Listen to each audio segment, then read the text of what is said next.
It's like butter, baby, butter when I churn it out. Welcome back to the Plugged In Show. I'm your host, Dave Making, aka D Making Moves, and I got some very, very special guests in the building. These gentlemen have what a lot of guys around the city would like to call, like, they got gifted hands, man. They blessing people, they pulling guys from their lowest point, you know what I'm saying, refreshing people's looks, refreshing how they feel. Like, it's much more than a haircut.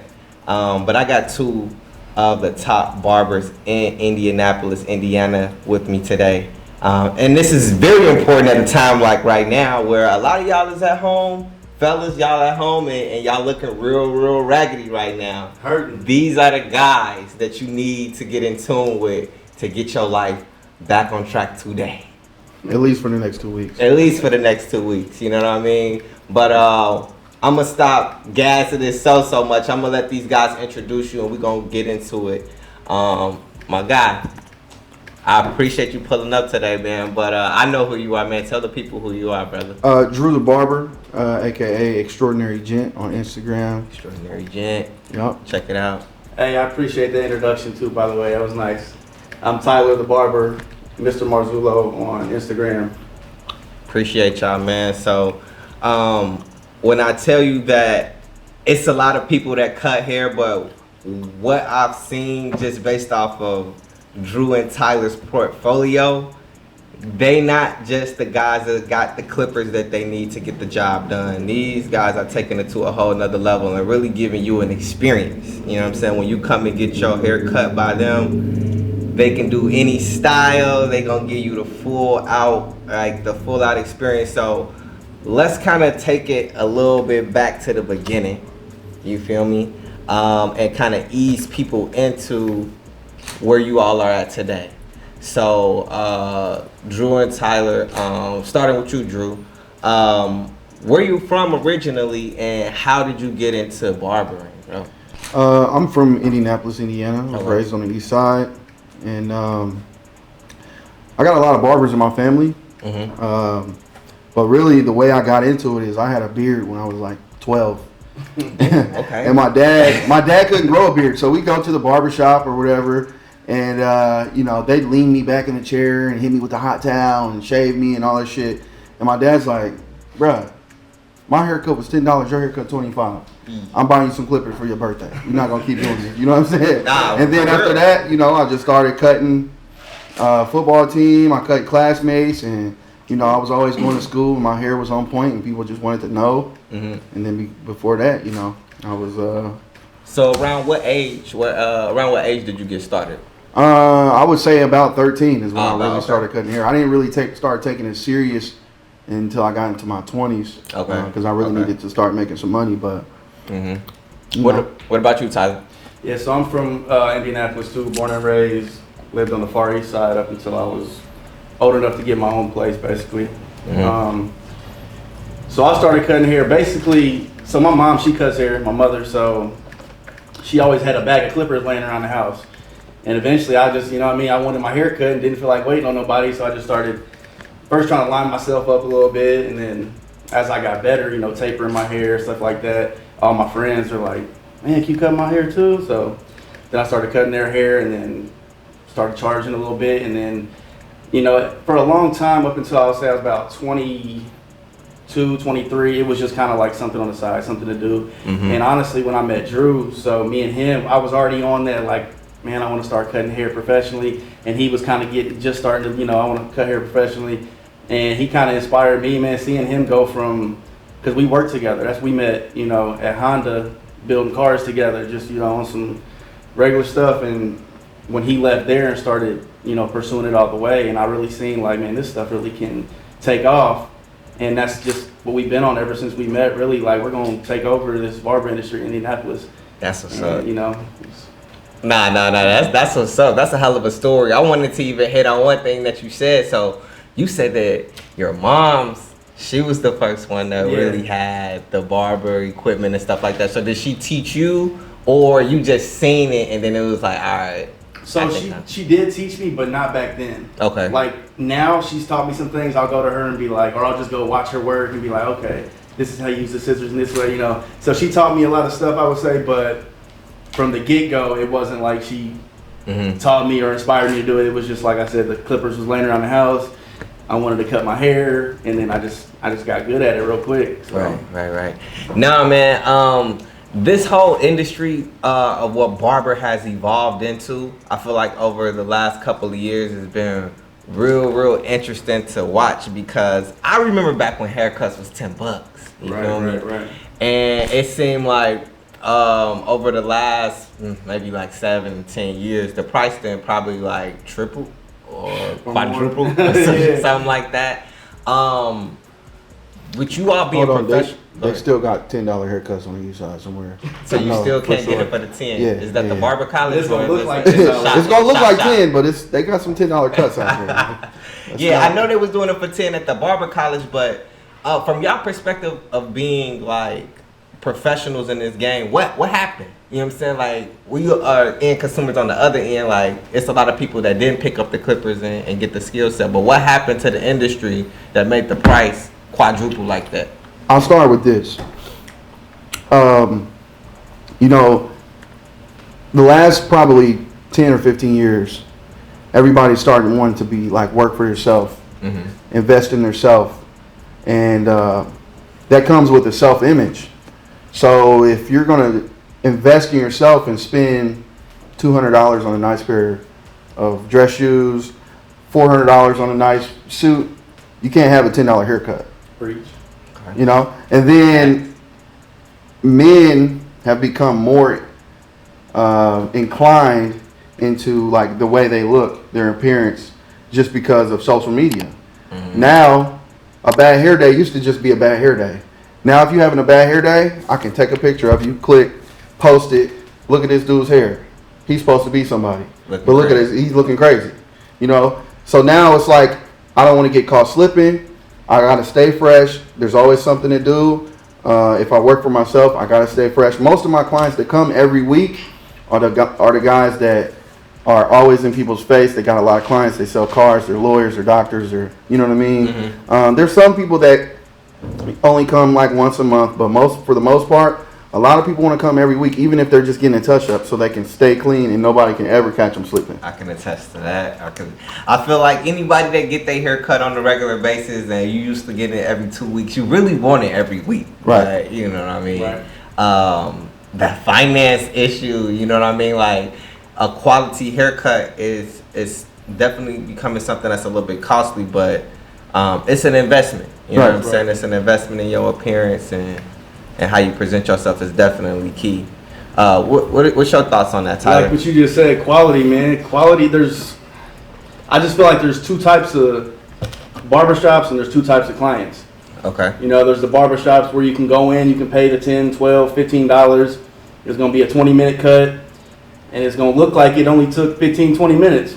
But usually the clients that go there are the people who really don't care too much. They're just like, I need a haircut. Right. And or you can go, you know, something like what we're creating, where you go, it's an experience, like you said earlier. It's, you know, you come in, you're going to spend $40 to $100, depending on what you're looking at, and your haircut's going to look like that, though, when you leave. And it's not going to be in there for 20 minutes. You're going to be in there, you're going to have a relaxing experience. You know, you're not just going to get a haircut.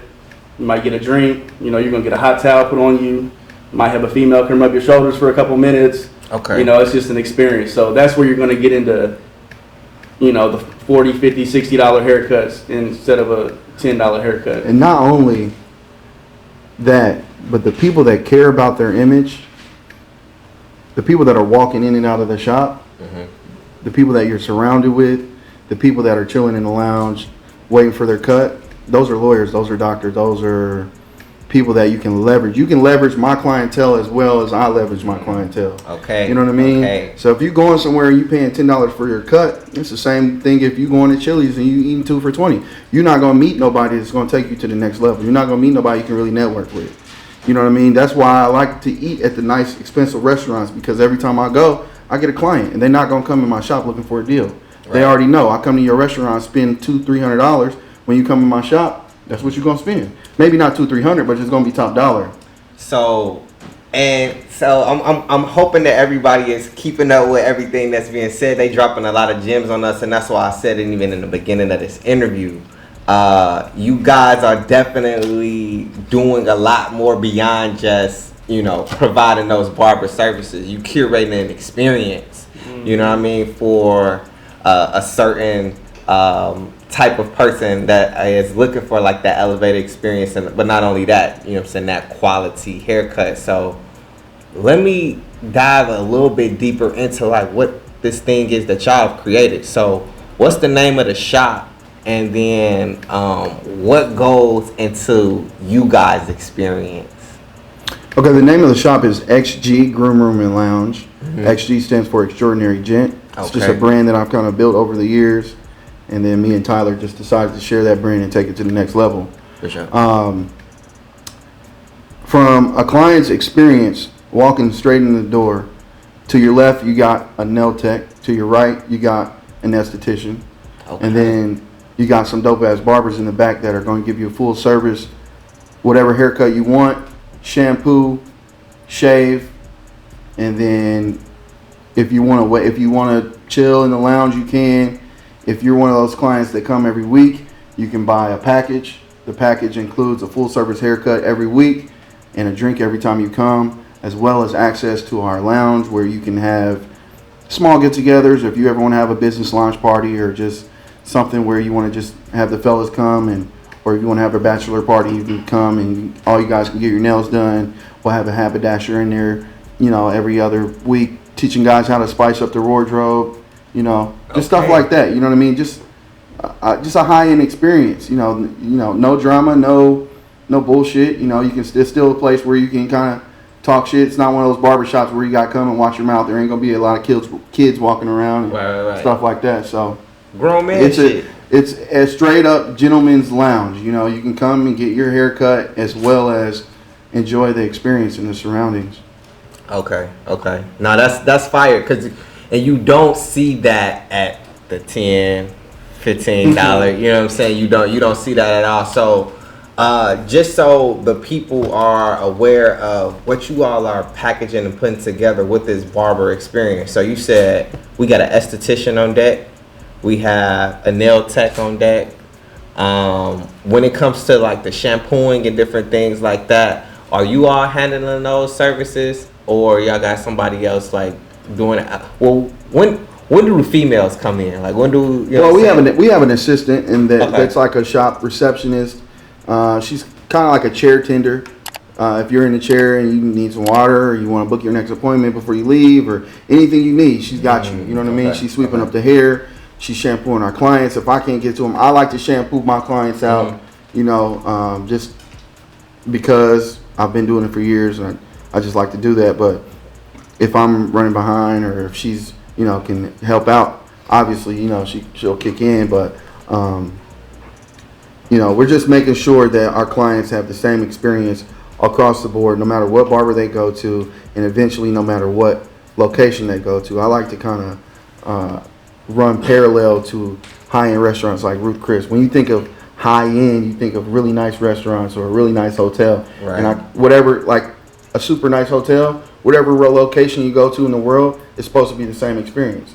Just like Ruth Chris. Whatever Ruth Chris you go to, it's going to be the same high-end experience, and I want that to be my brand in my barbershop. Right. Consistency. Consistency is key, especially in this industry, and I think this is a good point that y'all bring up, because consistency across the board in the barbershop is something that is not the easiest to maintain. This is how you end up where you got the dude, you know what I'm saying, over to the side, like nobody want to get in his chair. But I think stuff like that a lot of times affects the vibe or the whole feel of the entire shop.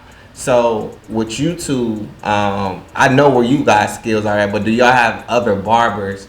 And then when you all do get another barber, what are y'all doing to make sure that standard of quality is maintained? Because everybody got their own style, but how do y'all go about rating it or seeing if they worthy to be at y'all shop? Well, first of all, I mean, we do have 3, possibly 4 barbers right now. Okay. We have a total of 7 chairs at the shop. Okay. 2 for me and Drew. We have 5 extra chairs, so we do have 3, possibly 4 of those filled. And as many people as we've had, inquire about the spot, we look at a lot of things, not just your haircuts, not just your image. We sit them down, we get to know what their goals are, how level-headed they are. Like I said, it's not just about can they cut hair. A lot of barbershops you go, and a lot of barbershops owners, they know if somebody comes and wants to rent that chair, they're gonna rent it to them before, as long as they're giving them that money every week. And that's not what we want to build a team, like a family pretty much. Right. We looked into a lot of stuff with these people that we are having in the shop, and they are, I wouldn't say they all have their own style as far as cutting, because that's another thing too. We want somebody that can not just do one thing. We want somebody who can cut all types of hair, somebody who can use the razor, so everybody we have can do all of the above, and that's one of the reasons we have them. For sure.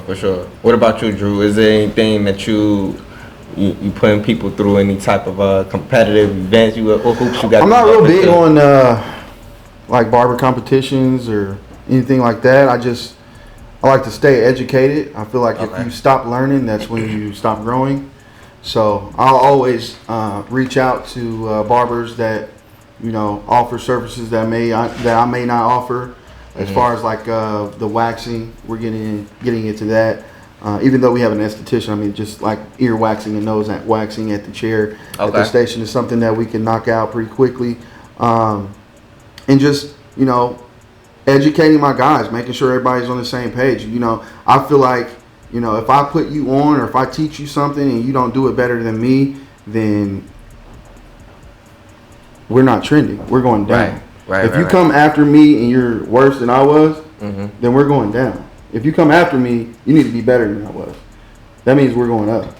You know what I mean? So, because I know for a fact, we got some barbers and aspiring barbers that have tuned into the show, to the podcast. So, just to make this as practical as possible for them, if I'm a barber and I'm trying to get down with you guys, I'm trying to, get off the far east side, I'm trying to take my talents downtown, I'm ready to cut hair for the Pacers, or at least be, in that conversation, in that realm.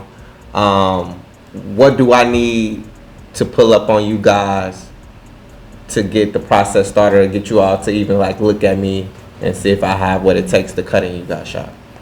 Well, I would say that you just have to have an open mind, and you got to be willing to learn, and you have to just be able to see the overall process and then understand where I started was the same place as where you started.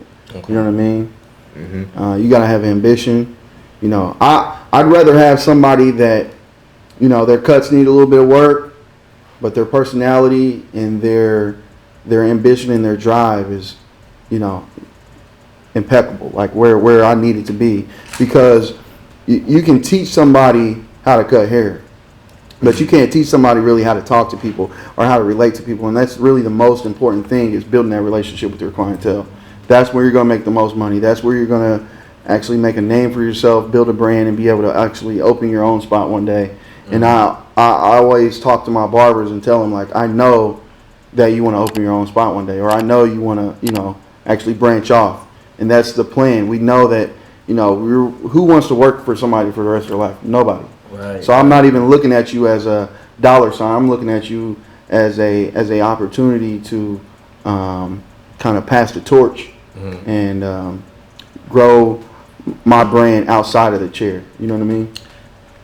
I know exactly what you mean. And you also just made me think of another thing that I've seen kind of arise in barbershops. And Tyler, maybe you can speak to this. So when you are in a barbershop and you got a couple different dynamics going on with different barbers and things like that, let's just say for whatever reason, standards is maintained on the quality tip, but when you do have a situation where a barber isn't getting as many bookings, in the barbershop, it's usually also a free, open conversation environment to where you got guys getting joked on and XYZ, and then, you got tension and different stuff like that in the barbershop. Have y'all ran into any type of stuff like that? Because this is all stemming from, I don't know if it's popularity or it's just the quality thing, but there's other dynamics that come into play when you run in the shop. I know, as y'all know. Right. Yeah, and like especially because a couple of our barbers are really young, so they're still trying to gain clients. So I wouldn't say it can be definitely like a popularity type thing. I think with our situation, it's more of and our young barbers. I mean, their hands are magic. Like it's not like they're not good enough, but they're just still gaining those clients, and especially moving downtown. You know, you got one guy coming from the south side, one guy coming from the east side. You know, they're used to people, you know, usually you go to a barber that lives close to you, or you don't want to drive across town. So that's another way, another thing that factors into having to gain new clients when you move somewhere like that, and you're charging more. You know, you might be going from charging $20, $25, now you're charging $40, $50. You're going to lose a lot of clients like that too. But it's funny because me and Drew actually had this conversation earlier, just a few hours ago. We were talking about how, you know, we're going to be getting so many new clients down here too, that we'll be able to pass our clients over, some of our clients, you know what I mean? So somebody comes in, or it's just one of the things, like I said, we're gonna be like a family. So if I see you over there sitting and you're not getting no clients, or you've cut one head today and I've cut 6, you know, I'm throwing you some clients you know, and Drew would do the same thing. So I feel like that's kind of one thing that's going to set us apart too, us being a family like that, and not, you know, some barbershops are going to be in competition and, oh, my cut was better, or, oh, I got more clients you today. How much did you make today? I made this much. Nah, we're not on that at all. So I think that's one thing that's definitely going to separate us. And that's why our barbers want to be a part of us too. They see when we talk to them, we tell them that straight up. You know, no matter what, we're going to make this work for us and for you. Right. And if it's not making sense, we're gonna make it make sense somehow, you know. Okay. I mean, just from my experience, I know that's definitely, you touching on some things that you don't really see, or you don't know if the people that's running the shop have these type of things in mind. You feel me? Right. But I've definitely been in shops where I felt the tension. I'm like, I'm pretty sure that this is not something that the customer's supposed to be, you know, in the know on. You know what I'm saying? In terms of like what's going on the inside business. But being downtown, I know that also brings y'all a more high-profile clientele. I'll put it like that. So when you start talking about these $40, $50 price points, that's not a problem for some of the people that you all are servicing down here. Would you say like this the most ideal area for that price point? That's my first question. It's two-part of the joint. So does the price point work better for this area? And then 2, who are some of the people, I guess like notable people or things like that kind of around the city that you all are taking care of right now? I like to keep that kind of private. You know what I mean? Okay. That's one thing that, you know, that's one thing that a high-end client really appreciates about his barber is the confidentiality of the service. You know, I have a shop in Broad Ripple that I used to cut at, and I live downtown, so I service a lot of people downtown, but I was making house calls, and I always told them, you know, one day I'm going to open up a shop down here, and I won't have to come to your office or come to your studio. You can just walk into my shop. And it was one of those things where when they were doing the house calls, they get so comfortable, and they're just like, they can talk about anything, and it becomes more like barber therapy than anything, you know. So when they come into the shop, it's the same thing.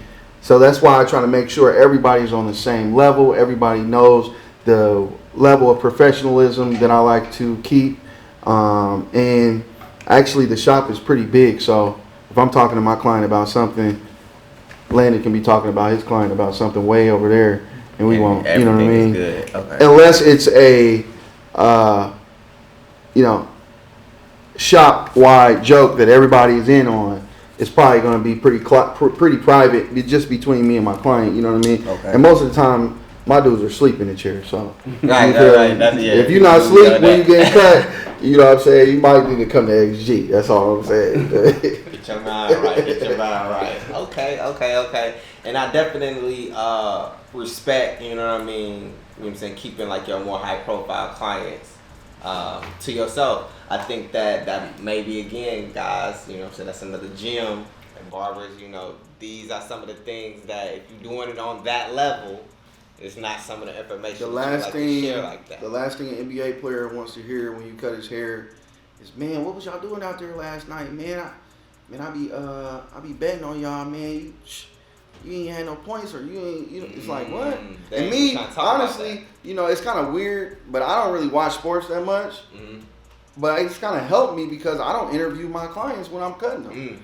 Okay. They playing baseball. It don't matter what they play. I didn't see the games. I don't know. Like they just want to be treated like regular dudes, man. And a lot of people get to taking pictures and like I got a lot of high profile clientele that I just don't take a picture of, and they feel like, damn, I could have sworn this dude was gonna take a picture as soon as he walked in, or something like that, to use that as clout.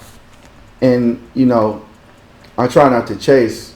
I like to attract. So that is only going to bring me more high profile clients if they know, this dude's solid. He not gonna shout you out. He not gonna, what I mean? It's real low key, and they want to be a part of a, I feel it. One other thing that you kind of just have brought up, but I wanted to get both of you guys' perspective on. You said the term barber therapy, right? And today you kind of got a lot of people, whether they're dealing with anxiety or depression or just the stress from the workday. It could be a lot of different things. But I personally, and I know a lot of men have always looked at their barber or being at the barbershop as a place where you can relax. You know what I'm saying? Kind of take a little nap or, to talk about whatever's on your mind, to speak freely more than anything. What's y'all perspective on this idea of barber therapy? Do y'all feel like y'all serve that role for a lot of y'all clients? Yeah, for sure. Because, and even sometimes when you don't even know a client that well, you'll get to hear them talking about stuff where you're like, stuff they don't even probably tell their wife or their best friend. It's just one of them things that kind of goes with it. I feel like you said, it's just kind of barber therapy. When you sit down, you just almost like stuff just starts flowing out of your mouth. Like you just feel comfortable with that person, And that's our job too, to make you feel comfortable, and to relax you, and that's part of the experience. But yeah, I definitely hear some stuff, man. But yeah, like I said, I think it's just part of them being so relaxed and so comfortable while they're in the chair. So. Okay. So, man, new terms, new experiences.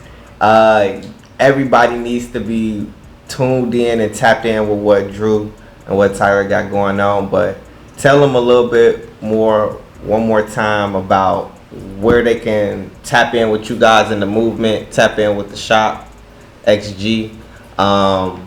Give them all of it, like the address, the Instagram, all that information. I want to make sure that people are able to tap in and get a part of this experience. Yeah, we're located at 417 East Ohio Street, Indianapolis, Indiana, 46204. You can call me at 667-6249. I'm on Instagram as Extraordinary Gent or XG Groom Room. And Tyler's on there as Mr. Marzullo. Hit us up. Let us know, show us your work, and come ready, because we're ready for you. And we got a lot of people that are ready for a haircut. For sure.